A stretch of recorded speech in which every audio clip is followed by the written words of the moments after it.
नवरात्रि का पहला दिन बहुत ही खास माना जाता है। इस दिन अगर आप मेरे द्वारा बताए गए उपाय को कर लेते हैं तो मां दुर्गा आपसे बहुत ज्यादा प्रसन्न होगी और आपकी मनोकामना सभी पूरी होगी। इस दिन आप साक्षात दुर्गा मां को अपने घर पर बुला सकते हैं और वह आप पर विशेष कृपा बरसाएगी। अगर आपने मेरे द्वारा बताया गया काम कर लिया तो आपको इस दिन मां दुर्गा की स्थापना करनी है, यानी कि उनकी प्रतिमा स्थापित करनी है और आपको यह अपने घर के ईशान कोण पर चौकी लगाकर स्थापित करनी है। फिर आपको कलश रखना है और उसे पर एक नारियल भी आपको रखना है। और अगर आप अखंड ज्योत जला सकते हैं तो आप नवरात्रि के 9 दिनों तक अखंड ज्योत जरूर चलाएं, क्योंकि 9 दिनों तक अखंड ज्योत जलाने से माता रानी बहुत जल्दी प्रसन्न होती है और हम पर विशेष कृपा बनाए रखती है। प्राचीन शास्त्रों के अनुसार नवरात्रि के पहले दिन अगर आप कुछ विशेष कार्य या उपाय कर लेते हैं तो मां दुर्गा बहुत जल्दी प्रसन्न हो जाती है और अगर आप पूरे मन से उनकी पूजा प्रार्थना करते हैं तो मां उसे भी बहुत जल्दी स्वीकार कर लेती है और आपकी सभी समस्याओं का हाल भी हो जाता है। आपकी जो भी मनोकामना होती है मां दुर्गा उसे पूरी कर देती है। इसीलिए नवरात्रि में से जो पहला नवरात्रा होता है वह बहुत ही विशेष माना जाता है। मैं आपको इस वीडियो में बताऊंगा कि नवरात्रि के पहले दिन आपको कौन कौन से कार्य करने हैं जिससे कि मां दुर्गा बहुत जल्दी आपसे प्रसन्न हो जाए और आपकी समस्याएं जड़ से खत्म हो जाएं।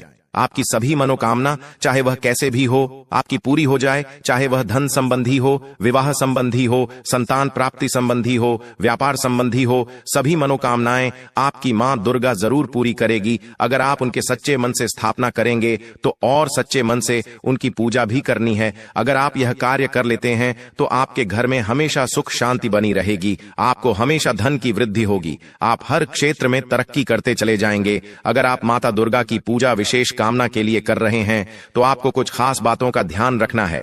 इन बातों का ध्यान रखते हुए ही आपको माता दुर्गा की पूजा करनी है, तो मां दुर्गा आपकी मनोकामना बहुत जल्दी पूरी कर देंगी। आप वीडियो को पूरा देखिए, क्योंकि अगर आपने कुछ जरूरी जानकारी मिस कर दी तो फिर आप वह कार्य अच्छे से नहीं कर पाएंगे जो मैं आपको इस वीडियो में बताने जा रहा हूं। इसलिए आप वीडियो को पूरा देखिए। और अब मैं आपको बता देता हूं कि आपको नवरात्रि के पहले दिन क्या करना है और किन किन बातों का ध्यान रखना है। हम बात करते हैं कि आपको नवरात्रि के पहले दिन क्या क्या काम करना चाहिए। आपको सबसे पहले अपने घर की जो छत होती है उसे पर एक झंडा जरूर लगाना चाहिए। यह झंडा लाल रंग का होना चाहिए और त्रिकोण आकार का होना चाहिए, जैसे झंडे पर जय माता दी लिखा हुआ हो। आपको ऐसा झंडा लाना है। नवरात्रि के समय में ऐसा झंडा आपको मार्केट में आसानी से मिल जाएगा और अगर आपको मार्केट में नहीं मिलता है तो आप इसे लाल रंग के कपड़े से अपने घर पर भी बना सकते हैं। बहुत ही आसानी से यह बन जाएगा और उस पर आपको जय माता दी लिख देना है।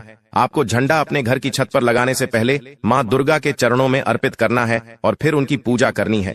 पूजा के बाद आपको अपने घर की छत पर उत्तर पूर्व दिशा में, यानी कि ईशान कोण में आपको यह लगाना है। अगर ईशान कोण पर आप नहीं लगा सकते हैं तो आप इसे उत्तर दिशा में भी लगा सकते हैं और आपको यह झंडा लगाने के बाद वहां पर आपको एक दीपक जलाना है।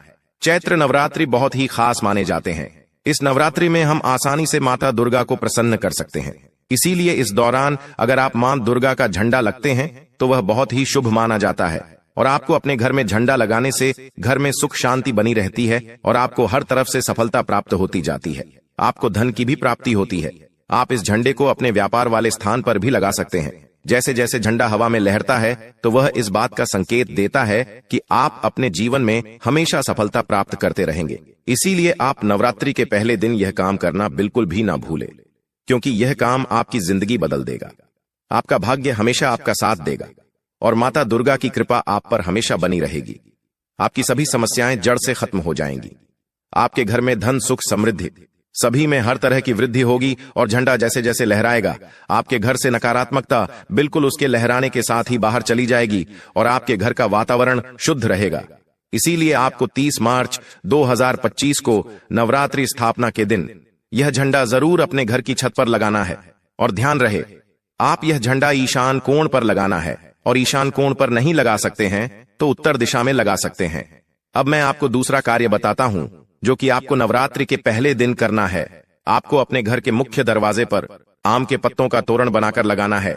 यह तोरण बहुत ही शुभ माना जाता है। इस तोरण को लगाने से मां दुर्गा बहुत जल्दी प्रसन्न हो जाती है। आपको आम के पत्ते तोड़कर लाने हैं।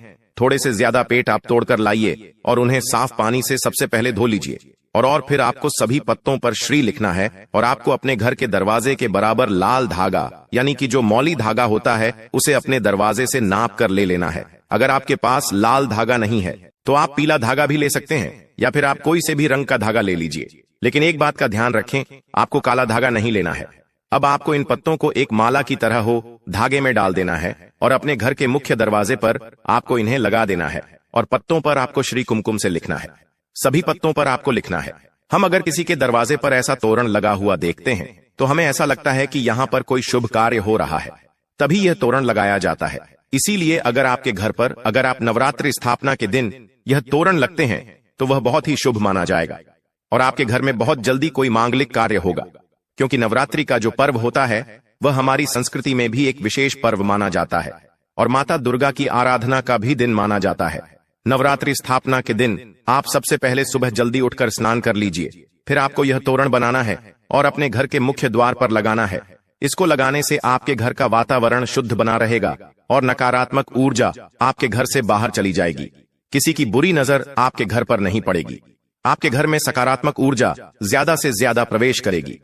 अगर आप इस दिन यह तोरण लगा देते हैं तो मां दुर्गा आपके घर में जरूर प्रवेश करेगी और इस तोरण को लगाने से आपके घर की सुंदरता भी बढ़ जाएगी और आपके घर का वातावरण शुद्ध तथा पवित्र बना रहेगा।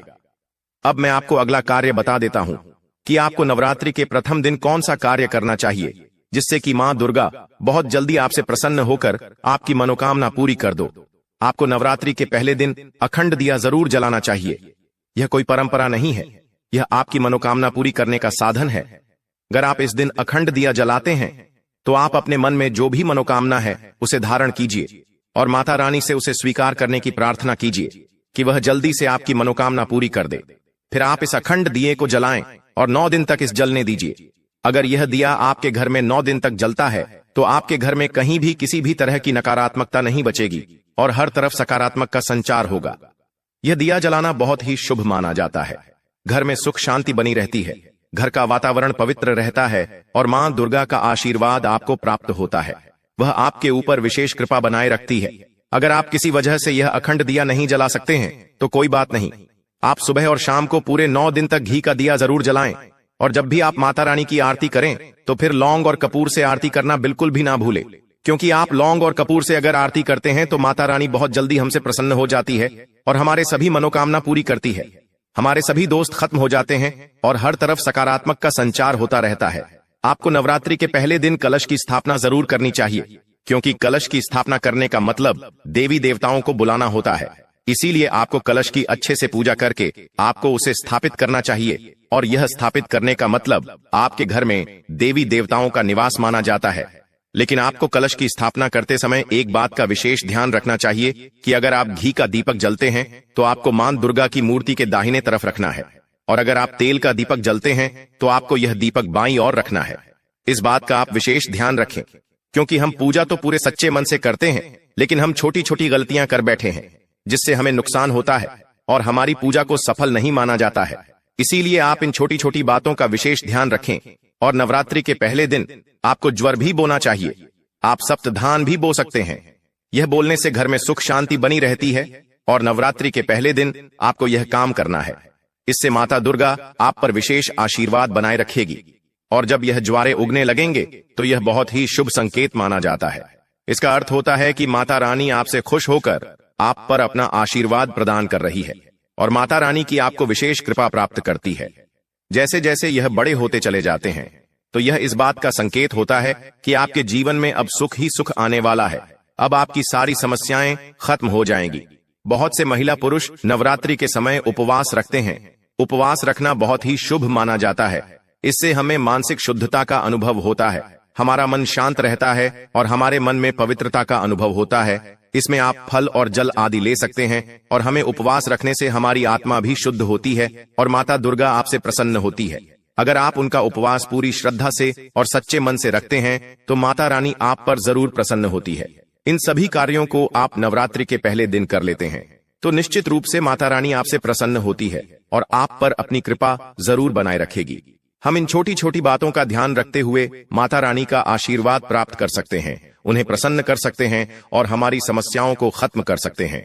इसीलिए नवरात्रि में यह सब कार्यों को बहुत ही खास माना जाता है और हमें पूरे ही मन से, पूरी सच्ची श्रद्धा से हमें नवरात्रि की स्थापना करनी चाहिए और माता रानी की पूजा करनी चाहिए और जो भी नियम है उनका पालन करना चाहिए। इससे हमारे जीवन में कभी भी दुख नहीं आएगा और हमारा भाग्य हमेशा उन्नति की ओर बढ़ेगा।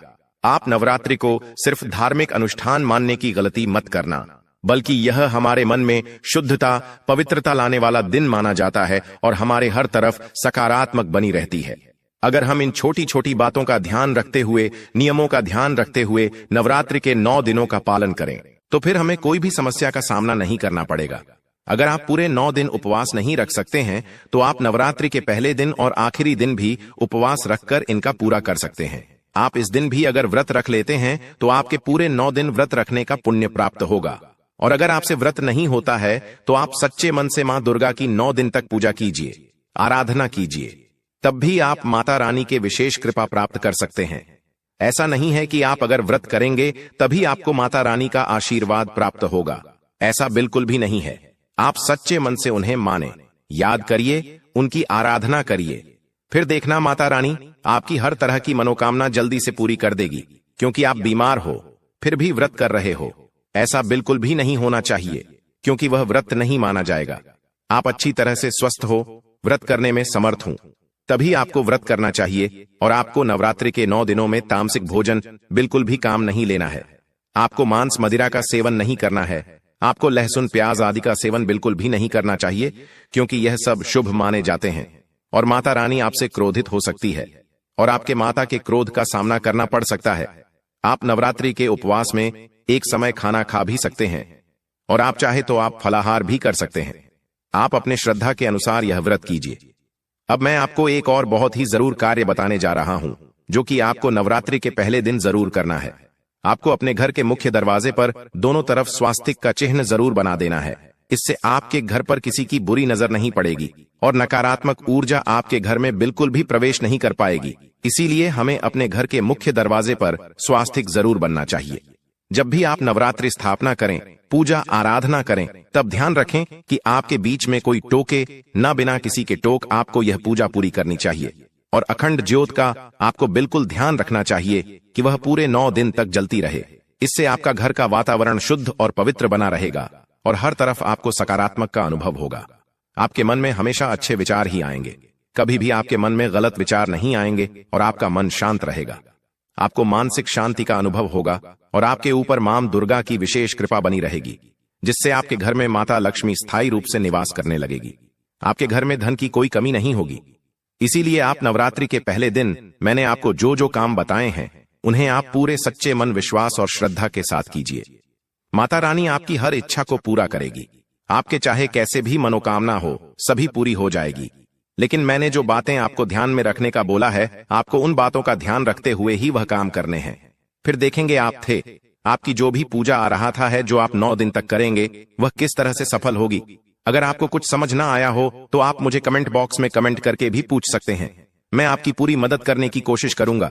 और अगर आप सच में माता रानी की विशेष कृपा प्राप्त करना चाहते हैं, उनका विशेष आशीर्वाद प्राप्त करना चाहते हैं, तो कमेंट बॉक्स में पूरे सच्चे मन से व श्रद्धा के साथ जय माता दी जरूर लिखें।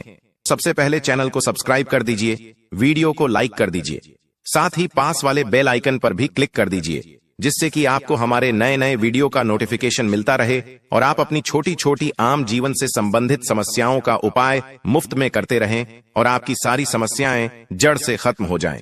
क्योंकि मैं जो भी वीडियो आपके लिए लाता हूं, वह सब आपकी समस्याओं को सुनकर और देखकर ही लाता हूं। इसीलिए आप मेरे द्वारा बताए गए उपायों को जरूर करते रहिए। धन्यवाद।